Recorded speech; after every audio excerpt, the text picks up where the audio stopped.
अरे उदा देवी बहकाता लेके जवनिया, उदा देवी बहकाता लेके जवनिया, चल भैली शेरनी के भेष में।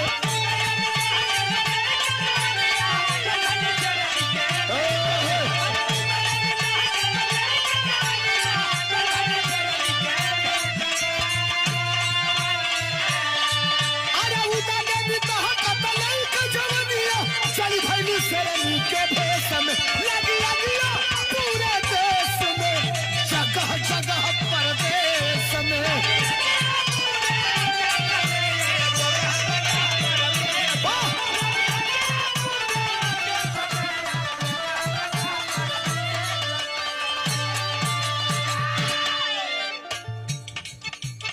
एक क्रांतिकारी वीरांगना का नाम, पासी समाज के रहने वाली, अनुसूचित जाति के रहने वाली, नाम उदा देवी पासी। लखनऊ के नवाब वाजिद अली शाह की पत्नी बेगम हजरत महल की सुरक्षा में तैनात थी और उनके पति जिनका नाम मक्का पासी था। कौन पासी? मक्का पासी।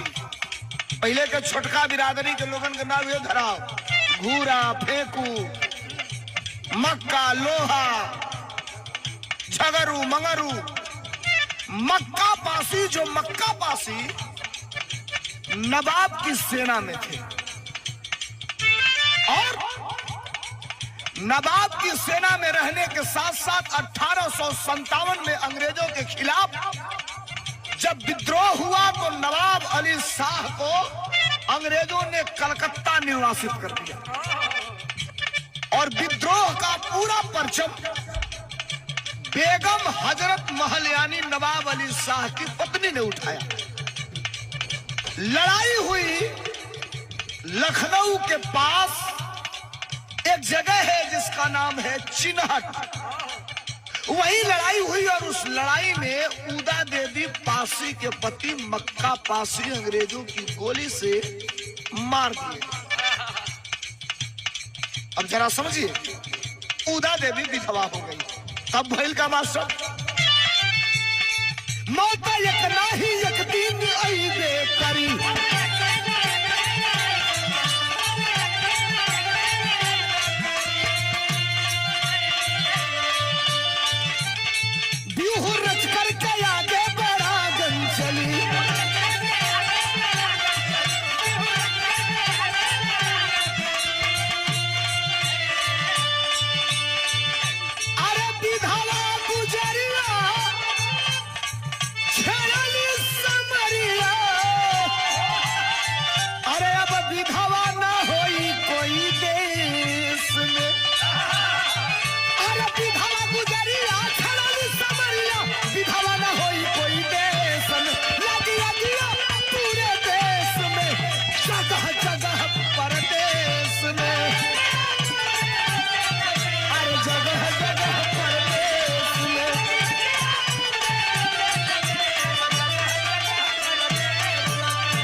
पासी के पति की अंग्रेजों के द्वारा हत्या कर दी गई और इधर उदा देवी के मन के अंदर, दिल के अंदर पति का बदला लेने के लिए मन बेचैन है, व्याकुलता है।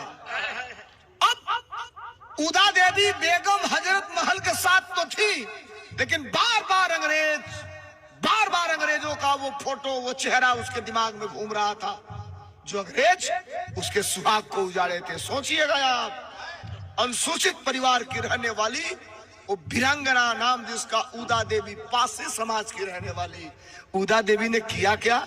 विरह का तरज बदल गई। कौन तरज है मास्टर?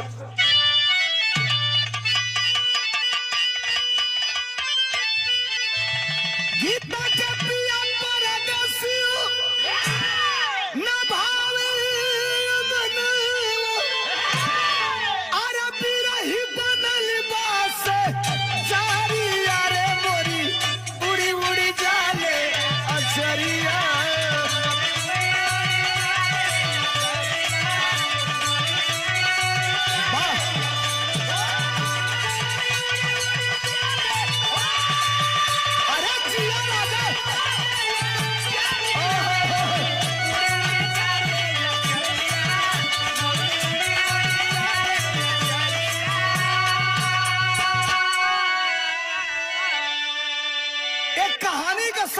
तारी बात में भाव बिरहा का सुना कितना गजब कहा मास्टर। क्या बरगद के पचाही के बैठली और चहेली अंग्रेजी तौलिया रे लेके हाथवा में दुनलिया।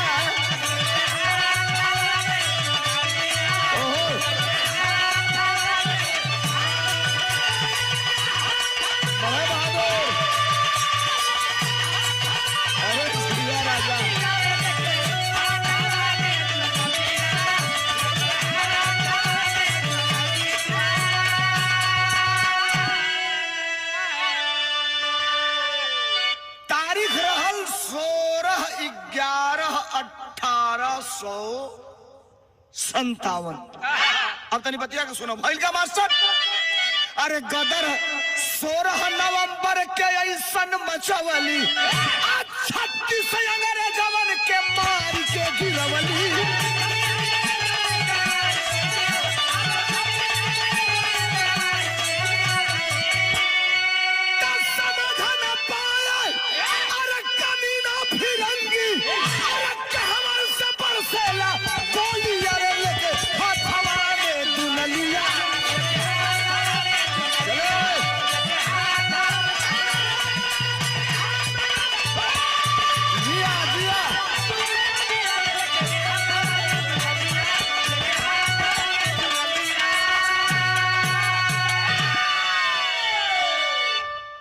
पति के मौत के बाद सदमे में भी थी और बदले की आग उदा देवी पासी के शरीर में उसके हृदय में जल रही थी। पता लगाते लगाते एक दिन पता चला कि लखनऊ के सिकंदरबाग इलाके में एक बहुत बड़ा पीपल का पेड़ है, उसी पेड़ के नीचे अंग्रेजों की मीटिंग हो गई। ऑथेंटिक पता था, एकदम बिल्कुल सटीक।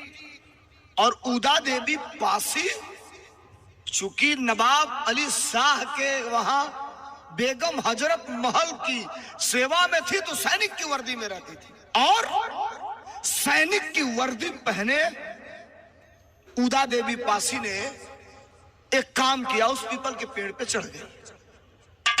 36 अंग्रेज बैठ करके मीटिंग कर रहे थे और हथियार से लैस थी उदा देवी पासी।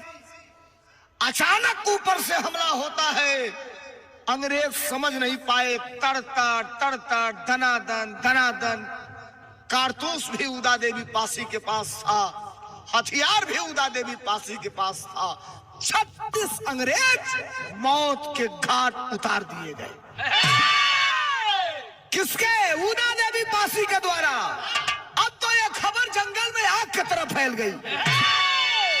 उदा देवी पासी ने अपने पति का बदला तो चुका लिया, लेकिन साहब अंग्रेजों से लड़ने की हिमाकत जिसने किया, मैं रियल में कह रहा हूं कि असल में उसका 56 इंच का कलेजा था। इसलिए कि अंग्रेजों के सामने बगावत करने का नतीजा, बगावत करने का मतलब था मौत, सिर्फ और सिर्फ मौत। बिरहा के पहापट में बताओ लोग कैसे मास्टर। अरे चुका ली बदला सेनुर का सहज दिया लगिया बुझी गईली, आज सजग सिंहनी दिहले बा आवाजिया लगिया बुझ गईली।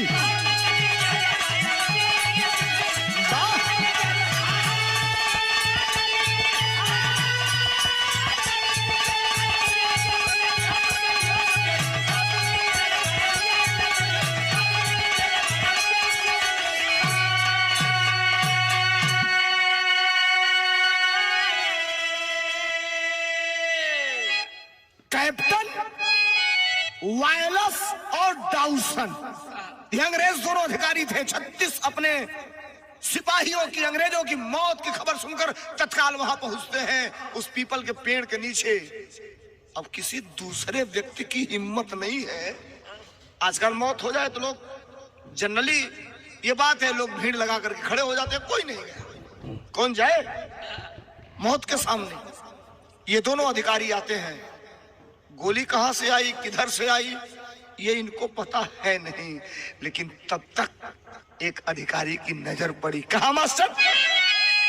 अरे आसमान में देखे जो ही हटा के सिर से टोपी हो, अब फौरन गोली मुंह के अंदर, अरे धाए धाए तब झोंकी हो।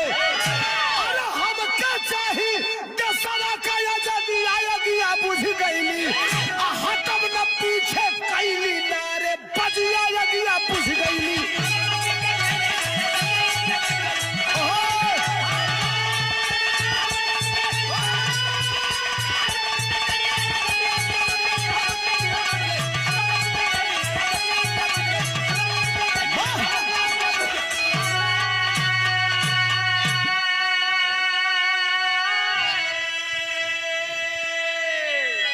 अंग्रेज अधिकारी नीचे खड़े हैं। एक अंग्रेज अधिकारी टोपी हटा करके ऊपर देखता है पेड़ की तरफ। गोली किधर से आई साहब? कोई है भी नहीं बताने वाला। और जो ही ऐसे ताकता है तब तक ऊपर से निशाना बनाकर उसके मुंह में धाए धाए 2 गोली। इधर से आया, इधर खोपड़ी के पीछे से निकल गया, खटाक दे गिरा, भाग गया। एक अधिकारी सूचना देता है, अगल बगल अंग्रेज तो हर जगह थे, और अंग्रेज पलटन, अंग्रेजी फौज, अंग्रेजी सिपाही आकर के चारों तरफ से उस पेड़ को घेर लेती है।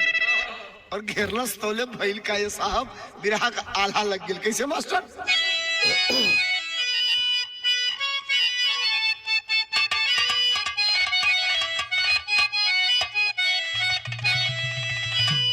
अरे जैसे हो पहलिया डाले ए भैया जाल जंगल में, तब फसल चिड़ैया कवनो चाला नहीं जा।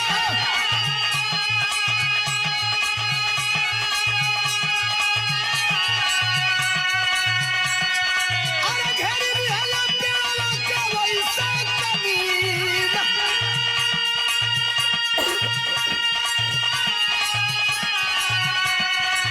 फौजन अंग्रेजियन का देखी चारोगा।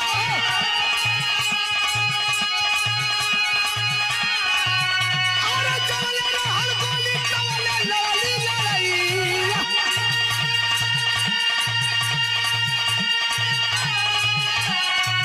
अरे खत्म कर तूस पड़ी गई कमाजा।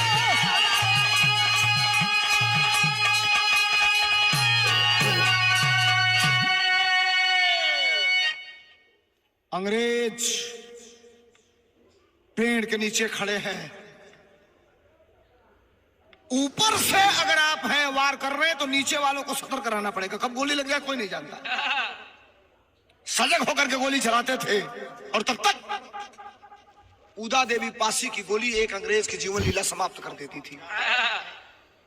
बहादुर के तरह, वीरांगना के तरह, क्रांतिकारी के तरह लड़ा उदा देवी पासी ने। कब तक?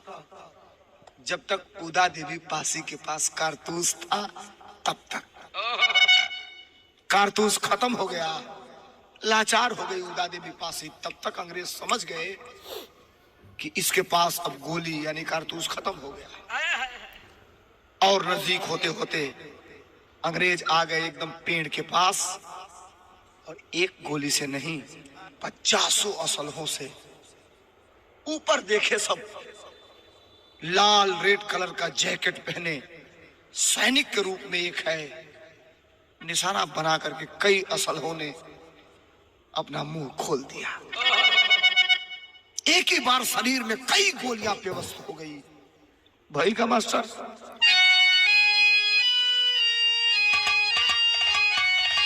अरे लागी गईली गोली गिरली पेड़ावा से नीचा।